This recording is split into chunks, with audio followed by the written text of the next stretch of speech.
Abra sua Bíblia lá em Atos, capítulo 2.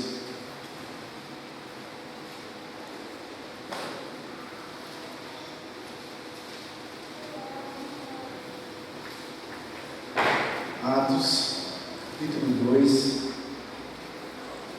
a partir do verso 42.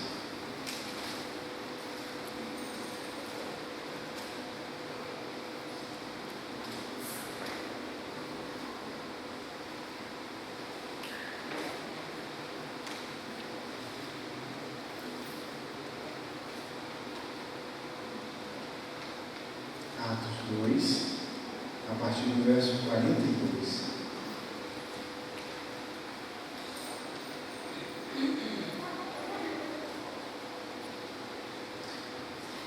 Diz assim: e perseveravam na doutrina dos apóstolos, na comunhão, no partir do pão e nas orações.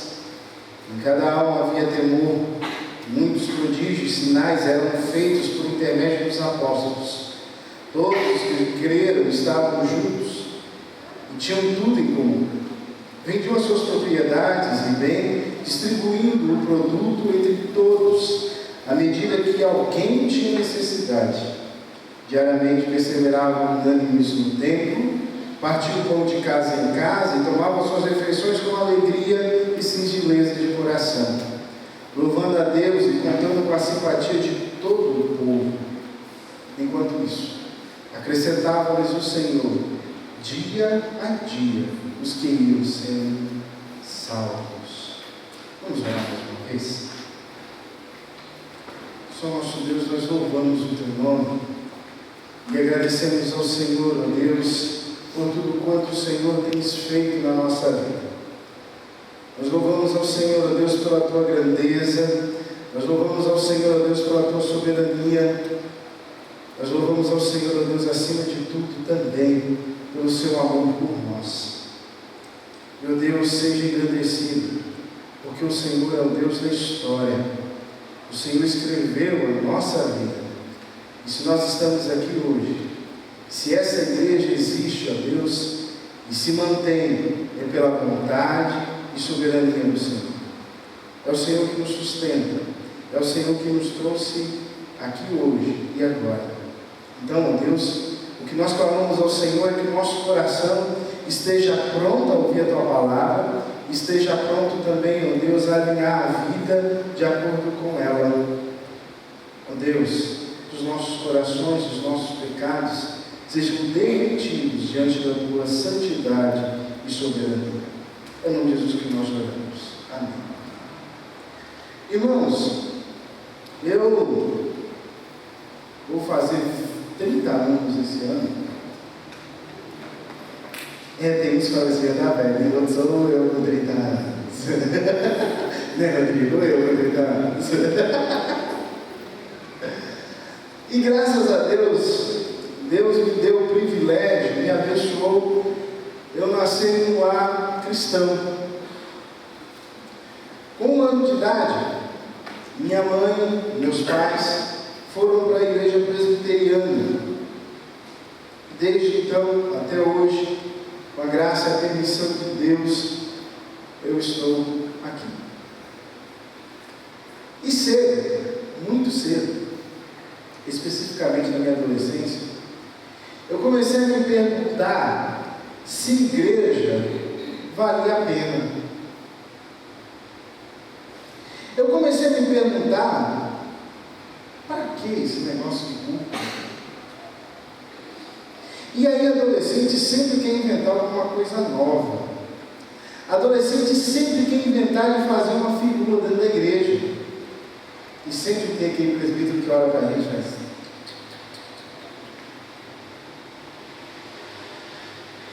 E eu me lembro que também, com essas perguntas, e aí eu sempre fui motivado o seguinte, então deixa eu estudar, para saber se eu estou errado ou não.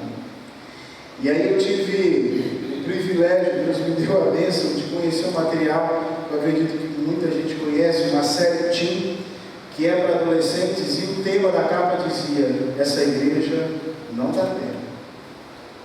Essa igreja não dá. Irmãos, o tema que o Conselho propõe a tratar esse semestre, igreja vale a pena?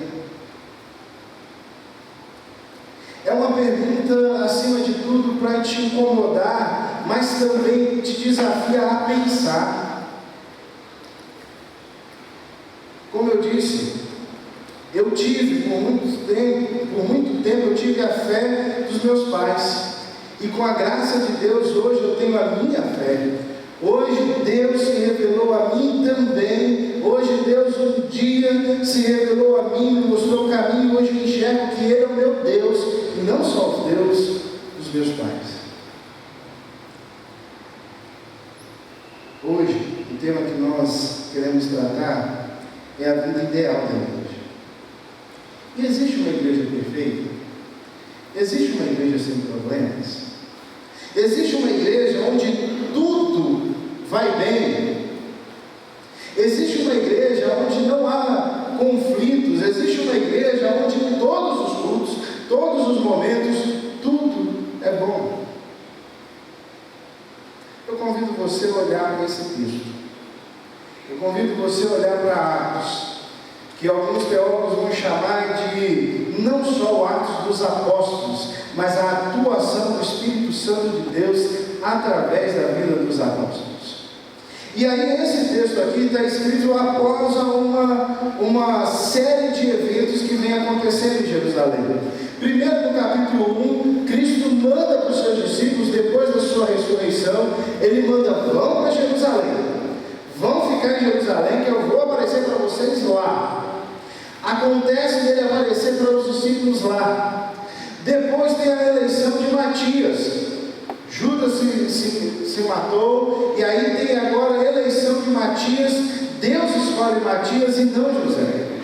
Depois tem a descida do Espírito Santo sobre a igreja, que a igreja começa a falar em línguas, e ali começa então uma ordem, a capacitação de Deus para que a igreja seja evangelizadora, para que a igreja vá para as nações.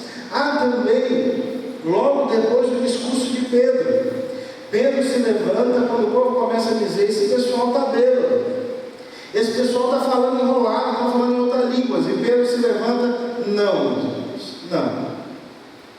Essa é uma promessa do profeta Joel. O Espírito Santo vai descer sobre a igreja, está se cumprindo. E o Cristo a que vós crucificastes, e o Cristo a qual vós matastes, é esse Cristo que nós cremos. E Ele convida o povo a se arrepender do pecado. Naquele dia, 3.000 pessoas se convertem e são batizadas. E aí, o texto agora vai dizer como é a vida desta igreja. O texto agora vai ensinar como essa igreja vive. Uma igreja ideal, então, em primeiro lugar, nos ensina que ela aprende com a doutrina dos apóstolos. O verso 42 vai dizer que eles perseveravam. A ideia de alguém que busca incessantemente, a ideia de alguém que conheceu a palavra da verdade e não simplesmente a ouve e esquece, mas alguém que busca se inteirar, alguém que busca conhecer, alguém que se envolve. Também tem a ideia de firmeza, alguém que sabe daquilo que aprendeu, alguém que entendeu que aquela é a única verdade e alguém que está firme nesse propósito. De alguém que persevera porque sabe que essa é a única verdade.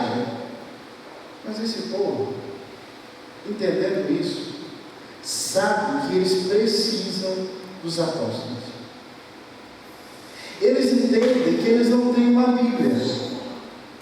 Talvez eles nem pensassem em Bíblia como nós. Muito por certo não pensavam, porque não tinham.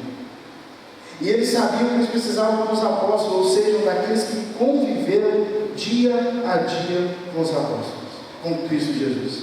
Aqueles que conviveram 24 horas por dia com Cristo Jesus, eles precisavam deles para entender e aprender. Os apóstolos têm uma função didática, e mais do que isso, é através deles que Deus realiza milagres. É através deles, no verso 43 vai dizer que muitos sinais e prodígios eram feitos por intermédio dos apóstolos. É por meio deles que Deus demonstra ao mundo e ao povo a sua força. Eles recebiam esse poder, eles podiam operar esse milagre, porque foram separados por Deus para esse serviço.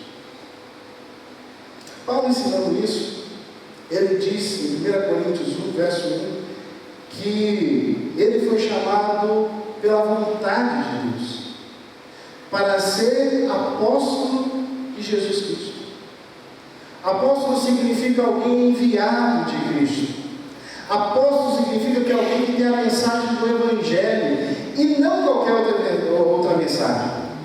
Não é uma mensagem de autoajuda, não é uma mensagem para afagar o ego de ninguém, mas é uma mensagem do Evangelho. É de alguém que conheceu a Cristo e quer e deseja ensinar ao mundo sobre Cristo. Deseja ardentemente ensinar aos povos que Cristo é Senhor e soberano sobre a sua vida. E esses homens ministravam esse ensino ao povo. O que isso significa? Isso significa, irmãos, que Deus escolheu pessoas para ministrar o seu coração. A função apóstolo, biblicamente, só designa, significa que uma pessoa conviveu com Cristo. Eram 12 apóstolos. Hoje tem essas nomenclaturas por aí, mas é a mesma coisa que pastor. A mesma coisa. Há essa diferença bíblica só para dizer daqueles que conviveram com Jesus Cristo. Paulo vai se chamar de apóstolo de fora do templo, porque ele não conviveu pessoalmente próximo de Jesus Cristo, mas Cristo se revelou a ele no caminho para Damasco. Então ele também foi revelado por Cristo e a Cristo.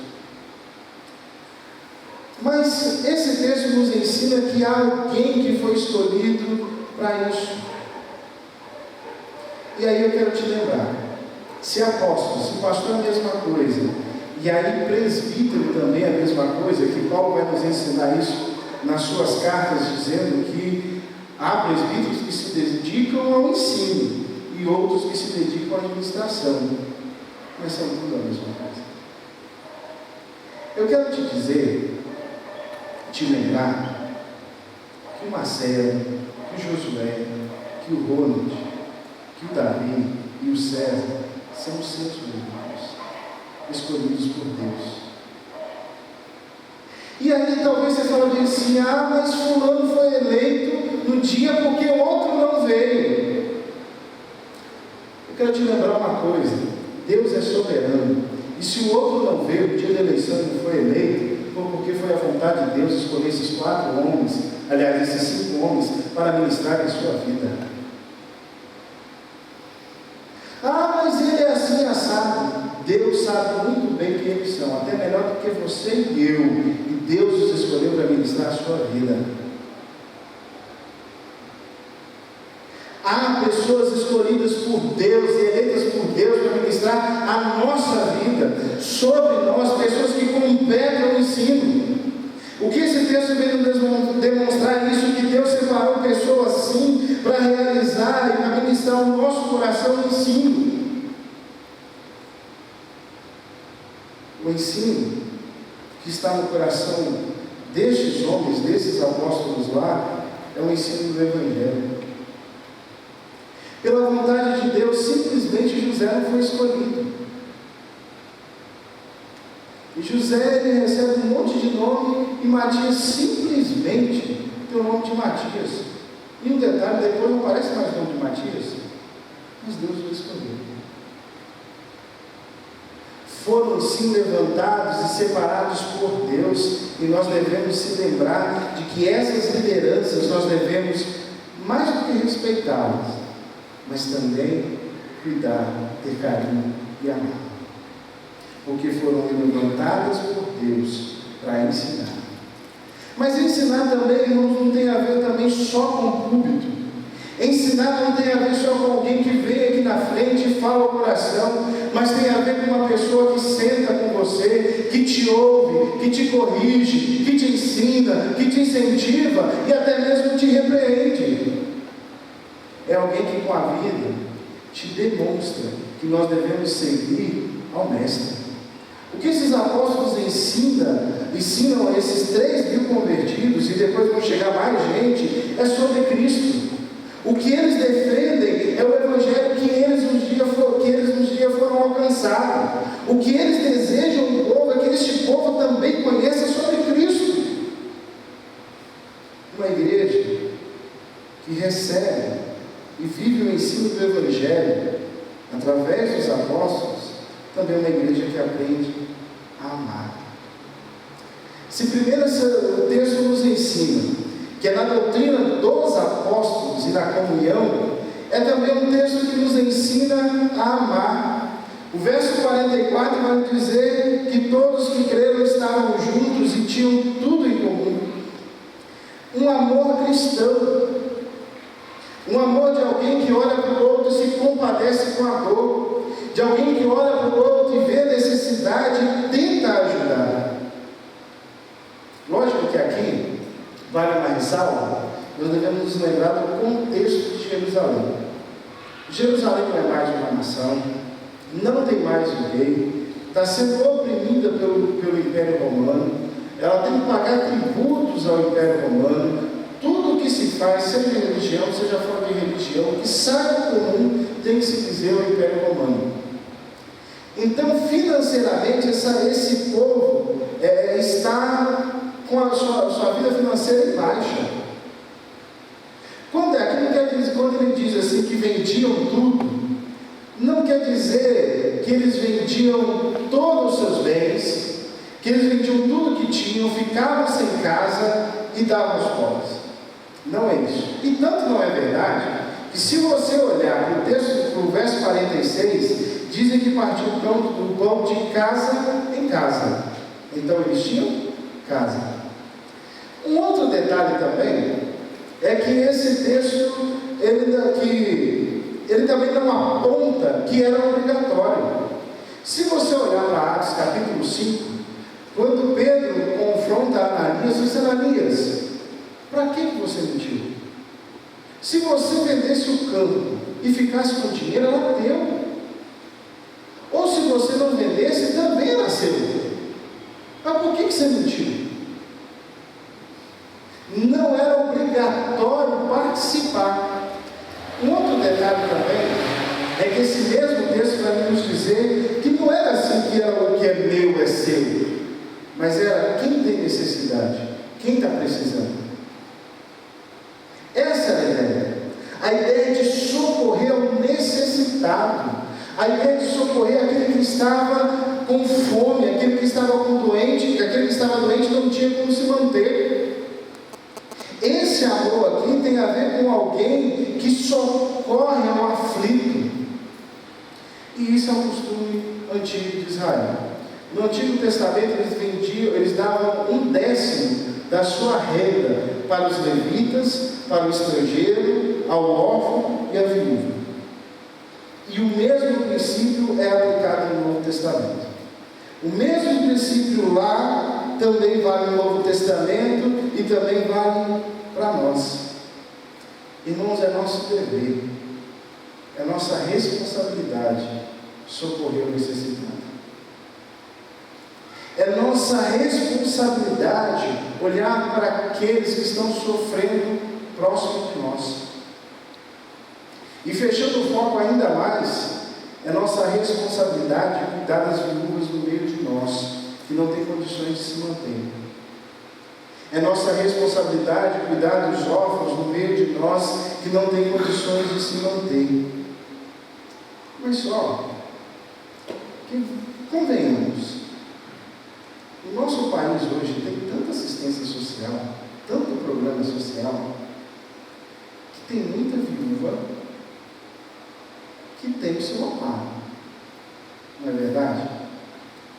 E aí o texto está perdendo a verdade?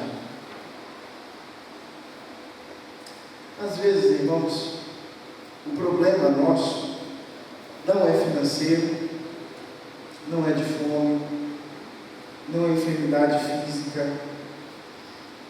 Às vezes o nosso problema é espiritual. Às vezes há irmãos entre nós chorando. Às vezes há irmãos entre nós sem esperança. Às vezes há irmãos entre nós desanimados com a igreja. Às vezes há irmãos entre nós duvidando que haja um Deus que cuida dele. E é nosso dever olhar para esse necessitado e lembrar que existe um Deus. E lembrar que o nosso Deus reina e governa. Amar é olhar para a necessidade do outro e socorrer. Isso é tão sério que no texto seguinte, no capítulo 3, Pedro vai para o templo e chegando lá ele vê um coxo, levantando a mão e pedindo moeda, e falou assim: meu filho, não tenho nada, mas o que eu tenho eu te dou. Em nome de Jesus Cristo, anda! Irmãos, é isso que nós devemos oferecer ao mundo, é isso que nós devemos oferecer ao homem, é isso que nós devemos oferecer às pessoas. O importante é que cada pessoa conheça a Cristo. O importante é que nós levemos cada um dos perdidos, aquele que é a luz, aquele que dá sentido à nossa vida. Uma igreja ideal é uma igreja que aprende com a doutrina dos apóstolos, é uma igreja que ama, é uma igreja que vive esse amor e transborda. Sabe por que esse aspecto é tão importante? Porque se você não ama a quem você vê, não é possível que você ama a Deus a quem você não vê. É isso que nos ensina João, 1 João capítulo 4, versos 20 e 21. Precisamos olhar para o nosso irmão e se compadecer dele e amá-lo. Devemos aprender a doutrina bíblica. Devemos aprender com Cristo. Devemos amar como Cristo. E devemos amar as pessoas como são, porque nós não mudamos ninguém, irmãos. Esquece se você tem essa esperança. Nós não mudamos. Só Cristo muda. E essa é a maior prova de amor que nós podemos dar a uma pessoa: apresentá-la ao Senhor e ao Salvador das nossas almas. Mas uma igreja ideal também, que aprende com a doutrina dos apóstolos, uma igreja que ama, é uma igreja também que adora. E é isso que essa igreja vive. Essa igreja, no verso 42, diz que essa igreja vive no partir do pão e nas orações. Essa igreja tem culto formal. Essa igreja não deixou de ir ao templo. Esse povo não deixou de participar do templo. Mas essa igreja também não deixou de ser informal. Ela não deixou de estar em casa, ela não deixou de comer um com o outro. Ela não deixou de participar da vida um com o outro. Isso nos ensina duas coisas importantes. A primeira é que crente não se afasta da igreja. Crente não se ausenta da igreja. Salvação e ausência da igreja não é coisa que casa. Salvação e participação da igreja são coisas que andam juntas. São coisas que caminham juntas. Também, em segundo lugar, o que esse texto nos ensina é que essa igreja sabe ter um equilíbrio entre o alegre e o reverente. Essa igreja tem alegria, mas também tem singeleza de coração. Essa igreja é capaz de reunir, se alegrar, de regozijar-se no Senhor, mas essa igreja também lembra-se que ela teme a um Deus soberano e tem respeito por Ele. Ela se alegra porque Deus enviou o seu Filho ao mundo.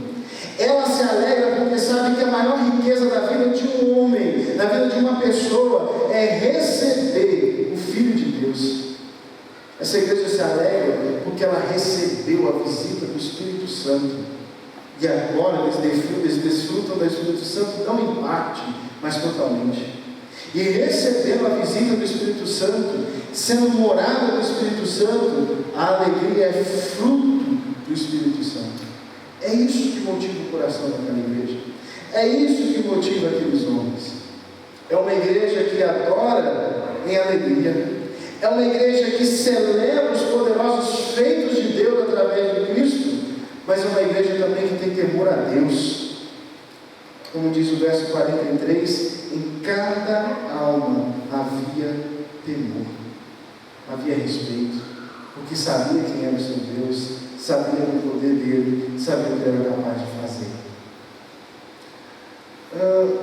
Isso me leva a lembrar que se a alegria é fruto do Espírito, que uma igreja que adora é uma igreja alegre, isso me leva a te perguntar: você se sente feliz ao vir da igreja? Qual foi o sentimento que você sentiu quando deu, não sei qual, você sai de casa? Vamos pensar aí, 5h30, você tinha que se arrumar para vir da igreja. Qual foi o sentimento? E eu tenho que abrir a igreja, deixa eu morrer. Eu tenho que ir para a igreja. Casal que tem filhos pequenos, que eu acho que não são muitos, como é que você sai de casa para ir para a igreja? Tem casais que saem para a guerra, gente. E aí não estranhar que o filho não quer vir para a igreja. Vim para a igreja causa uma guerra entre os pais, e assim, para que eu vou para a igreja? Eu não vou para a igreja. O que motiva o seu coração a vir para a igreja? O que deve motivar o nosso coração é o nosso Senhor Jesus Cristo. E isso deve transbordar o mundo. E isso deve ser nítido a todos que nos veem. Eu vi uma história desde criança, e aí é assim, quando o pastor conta, ele fala que é presbítero. Quando o presbítero conta, ele fala que é pastor. Mas a história é mais ou menos assim. E aí você preenche do jeito que você quiser. Havia a esposa, contínuo, que chegou com uma mala na igreja. E aí o pastor, ou o presbítero, virou para a esposa e falou assim: o que é que está acontecendo? Ele disse: não, eu quero morar aqui na igreja, porque aqui na igreja meu marido é uma bênção, mas lá em casa, Deus me livre. A sua vida de oração não deve ser só na igreja. O seu ensino, externar que você é de Cristo, não deve ser só na igreja. Ele deve transbordar todo o cristão, ele deve transbordar todo o não cristão. Ele deve ser nítido ao mundo que você foi alcançado por essa graça. Deve ser nítido ao mundo, o mundo deve perceber em você e ver na sua vida que vale a pena ser cristão. Que fora disso não há vida, a parte de Cristo não há alegria, a parte de Cristo nós não podemos ser felizes. Se uma igreja ama, se uma igreja aprende com os ensinos dos apóstolos, se aprende com o ensino bíblico, se uma igreja que adora, é uma igreja, então, meu irmão, que você não pode se ausentar. Abra sua Bíblia lá em Hebreus capítulo 10, no verso 25. Hebreus 10, verso 25, diz assim: não deixemos de congregar como é costume de alguns, antes façamos admoestações, tanto mais quando vedes que o dia se aproxima. Você, crente, precisa estar no meio do povo cristão. Você, crente, precisa conviver com gente crente. Você, crente, deve estar em família. Você deve viver em igreja. E você deve sentir a alegria de vir à igreja. Não por causa da música, não por causa do pregador, não porque é da igreja dos teus pais, não porque é uma igreja que você vem há muito tempo, mas é porque Cristo é o seu Senhor e Ele te escolheu para esta igreja. Meu irmão, você não está aqui por um acidente. Você não está aqui porque simplesmente você veio um dia e achou essa igreja. Talvez aconteceu isso na sua história, mas a razão de você estar aqui nesta igreja é porque Cristo te escolheu para ela. A razão daí para ter 40, 45 anos, né? 45 anos é porque Deus a sustenta e escolheu para estar plantada nesse lugar. Se você perder essa visão, você definhará espiritualmente. Se você perder a visão de que Deus governa esta igreja, você definhará. Uma igreja que aprende com a doutrina cristã, que ama como Cristo, que adora em alegria, é uma igreja que é evangelizadora por excelência. Os homens veem em você que vale a pena seguir a Cristo. Os homens veem em você, as pessoas que estão à sua volta, veem em você que é bom ser de Cristo. E aí, no mínimo que elas vão perguntar, vem cá, me conta como é que é esse negócio de ser cristão. Porque você não reclama do pagamento. Porque você nunca reclama das coisas ruins que acontecem na sua vida. Se reclama, você agradece a Deus e sabe que Deus está no controle. Uma igreja assim é uma igreja que provoca e tem a simpatia de todos. É isso que nos ensina o verso 47. Eles contavam com a simpatia de todo o povo. Enquanto eles estudavam, comungavam e adoravam, acrescentavam ao Senhor dia a dia os que iam sendo salvos. Dia a dia, aqui, irmãos, tem ideia do seguinte: que a evangelização daquela igreja não era um programa, não era uma atividade de um sábado à tarde, mas era constante, era todo momento. É a vida da igreja evangelizar, é a vida da igreja anunciar a Cristo. Isso nos ensina, primeiro, que Deus é quem acrescenta um número.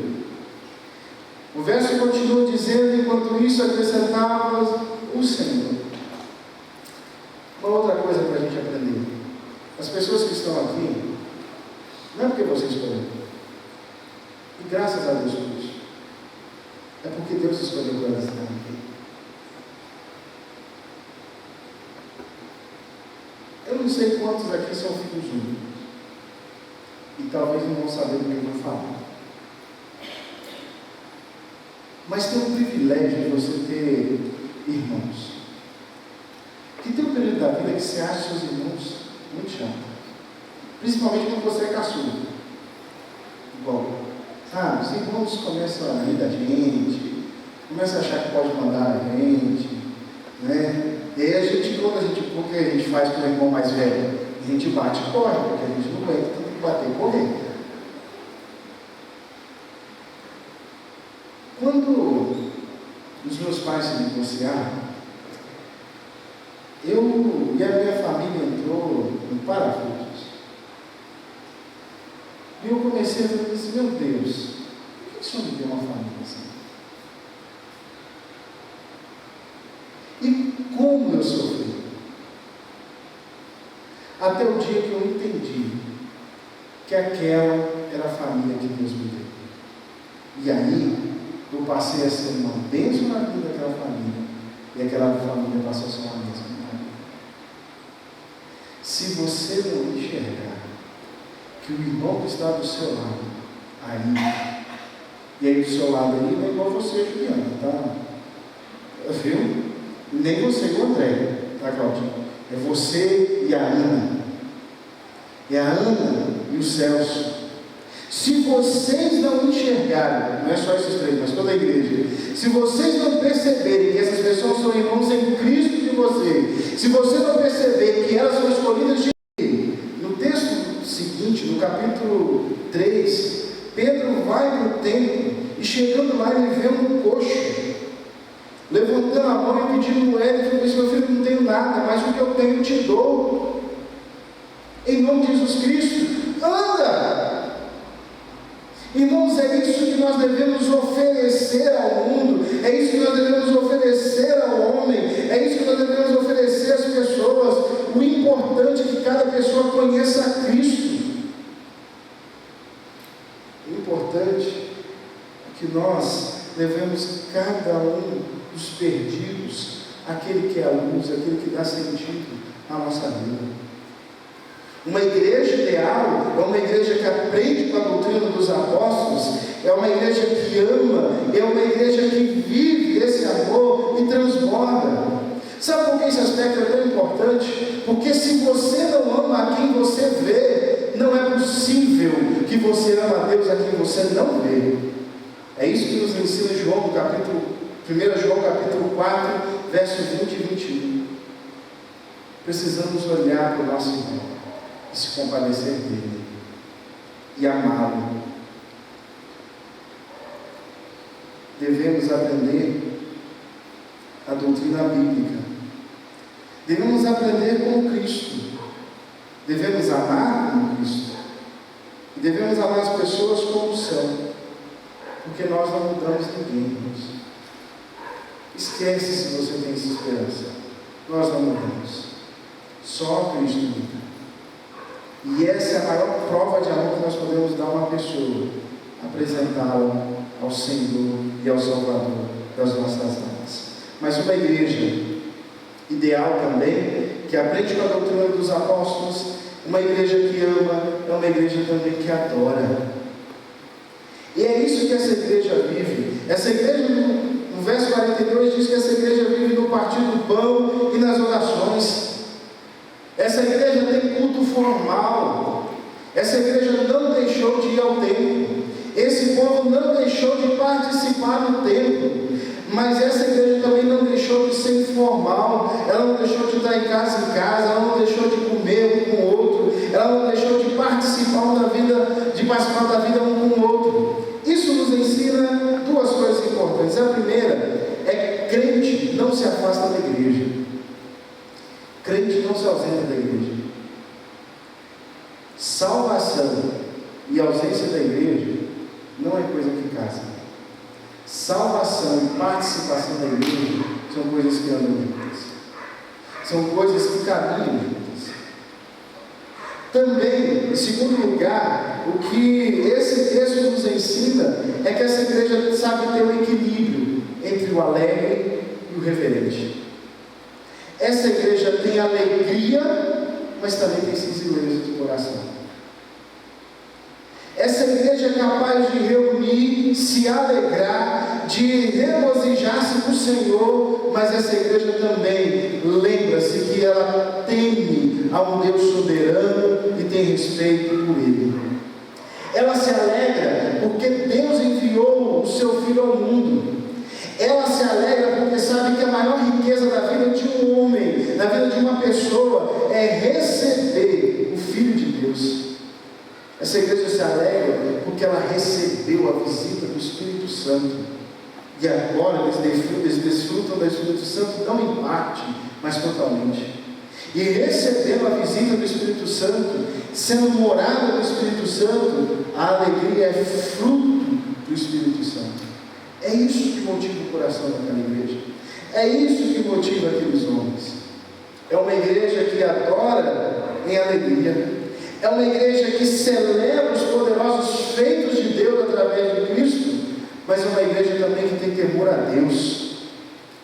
Como diz o verso 43, em cada alma havia temor, havia respeito, porque sabia quem era o seu Deus, sabia do poder dele, sabia o que era capaz de fazer. Isso me leva a lembrar que se a alegria é fruto do Espírito, que uma igreja que adora é uma igreja alegre, isso me leva a te perguntar: você se sente feliz ao vir da igreja?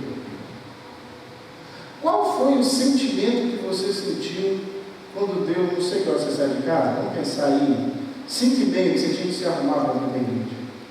Qual foi o sentimento? E eu tenho que abrir a igreja, deixa eu ver. Eu tenho que ir para a igreja. Casal que tem filhos pequenos, que eu acho que não são muitos, como é que você sai de casa para ir para a igreja? Tem casais que saem para a guerra, gente. E aí não de estranhar que o filho não quer vir para a igreja. Vim para a igreja causa uma guerra entre os pais, e assim, para que eu vou para a igreja? Eu não vou para a igreja. O que motiva o seu coração ao vir à igreja. O que deve motivar o nosso coração é o nosso Senhor Jesus Cristo. E isso deve transbordar o mundo. E isso deve ser nítido a todos que nos veem.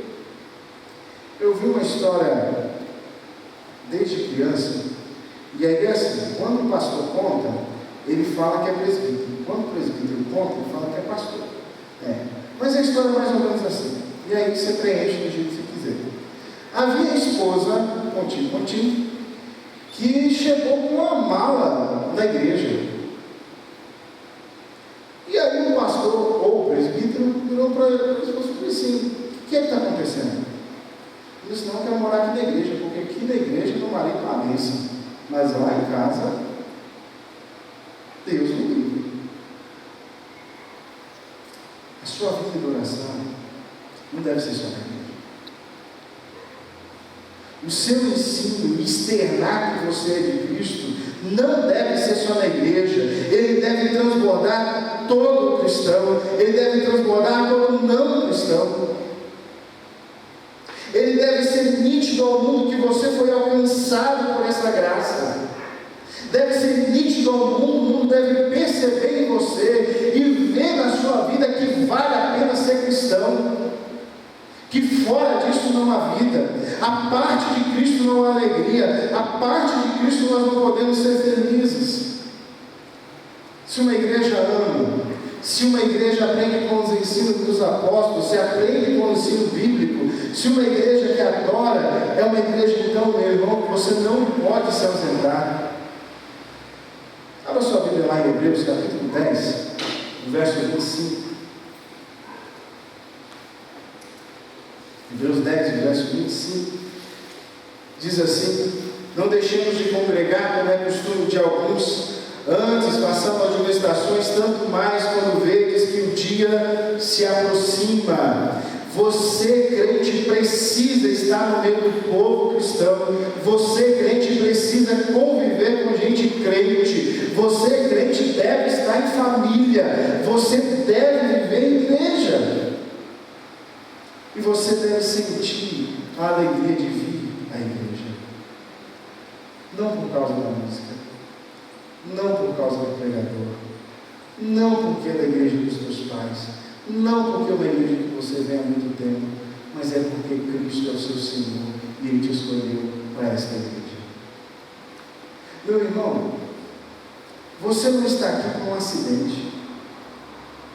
Você não está aqui porque simplesmente você veio um dia e achou essa igreja. Talvez aconteceu isso na sua história, mas a razão de você estar aqui nesta igreja é porque Cristo te escolheu para ela. A razão da IPA ter 40, 45 anos, né? 45 anos é porque Deus a sustenta e escolheu para estar plantada nesse lugar. Se você perder essa visão, você definhará espiritualmente. Se você perder a visão de que Deus governa esta igreja, você definhará. Uma igreja que aprende com a doutrina cristã, que ama como Cristo, que adora em alegria, é uma igreja que é evangelizadora por excelência. Os homens veem em você que vale a pena seguir a Cristo. Os homens veem em você, as pessoas que estão à sua volta, veem em você que é bom ser de Cristo. E aí, no mínimo que elas vão perguntar: vem cá, me conta como é que é esse negócio de ser cristão. Porque você não reclama do pagamento. Porque você nunca reclama das coisas ruins que acontecem na sua vida. Se reclama, você agradece a Deus e sabe que Deus está no controle.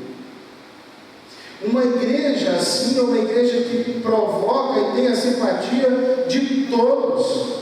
É isso que nos ensina o verso 47. Eles contavam com a simpatia de todo o povo.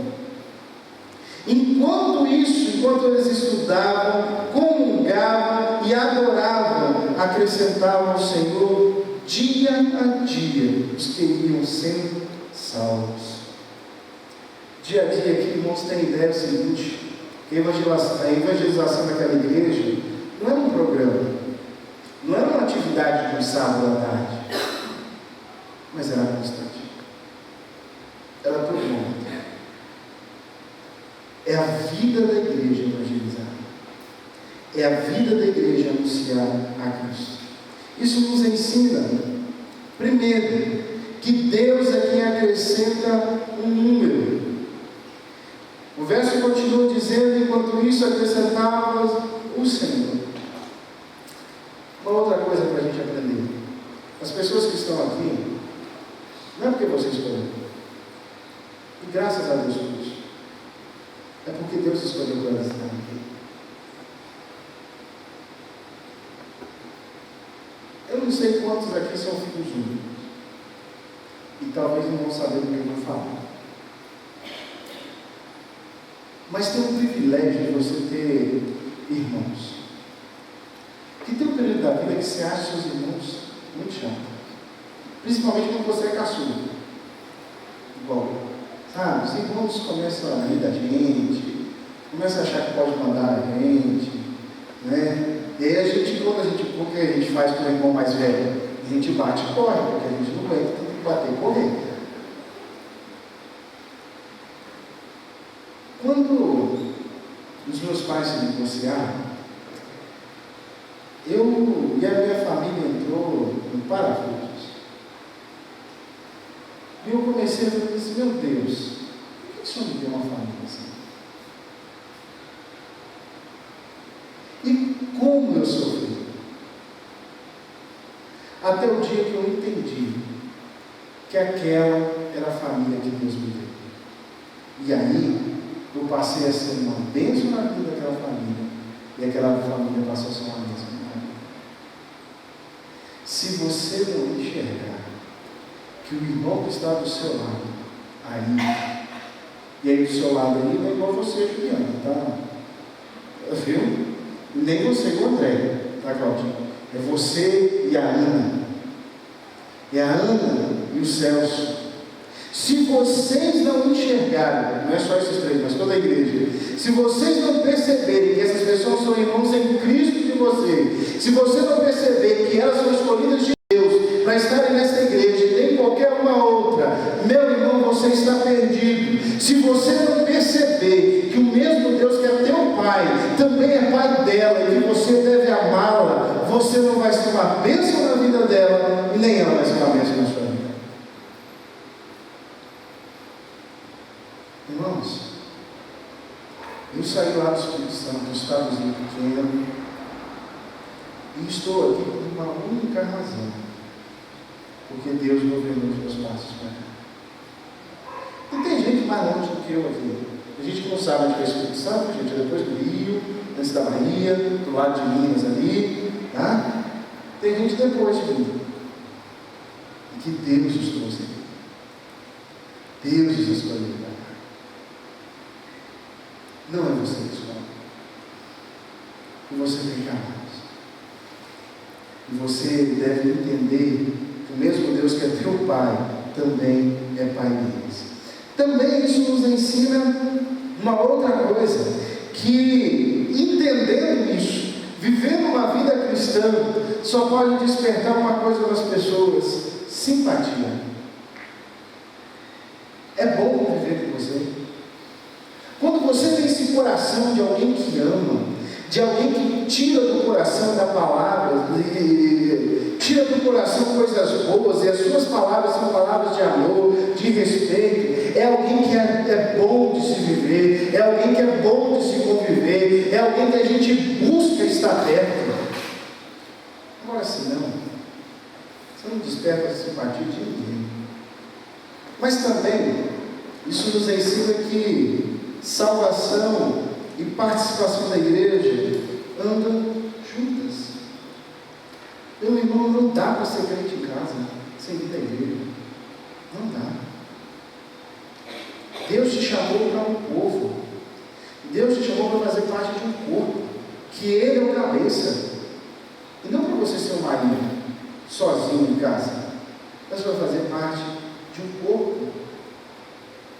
E nós devemos entender também que essa é uma ordem constante, nós devemos viver todos os dias, dia a dia. É uma ideia de ser constante. Isso também nos ensina que nós devemos ter louvor e proclamação. Isso deve transbordar nos nossos corações. Sabe o que eu fico preocupado às vezes?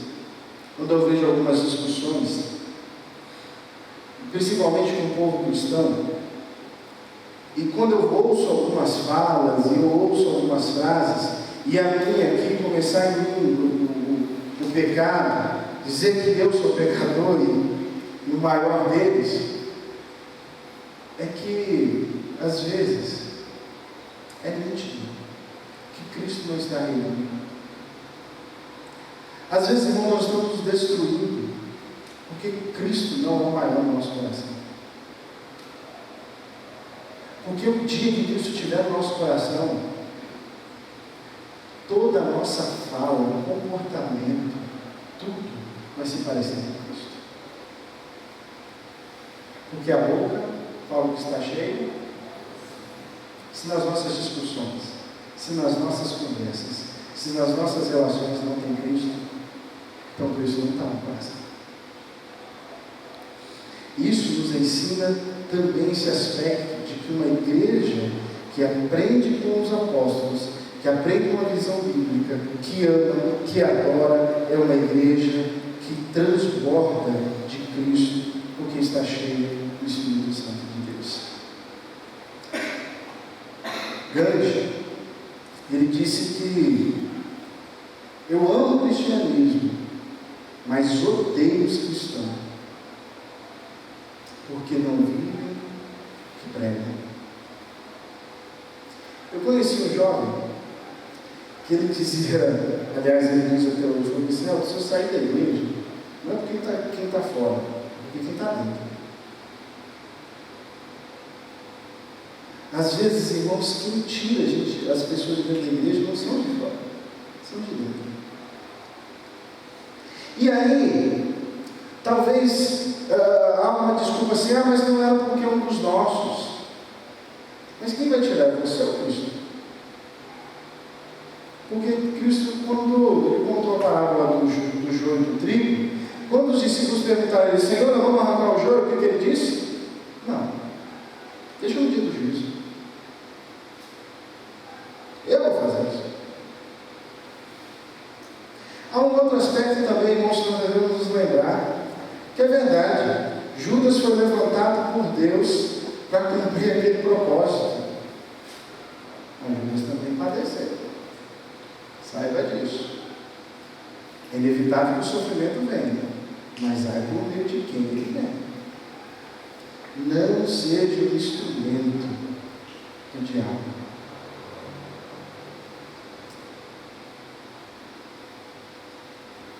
O problema, irmãos, é que quando a igreja começa a se odiar, os cristãos, as pessoas em volta, não dão credibilidade a nós. Eu já estava na Sidneia, quando nós fomos trabalhar numa congregação na minha cidade, e quando nós chegamos lá, nós herdamos essa congregação de uma outra igreja. E havia tido uma cisão, e saiu muita gente. Então, quando a gente chegou naquela congregação, já tinha um pessoal ferido, machucado.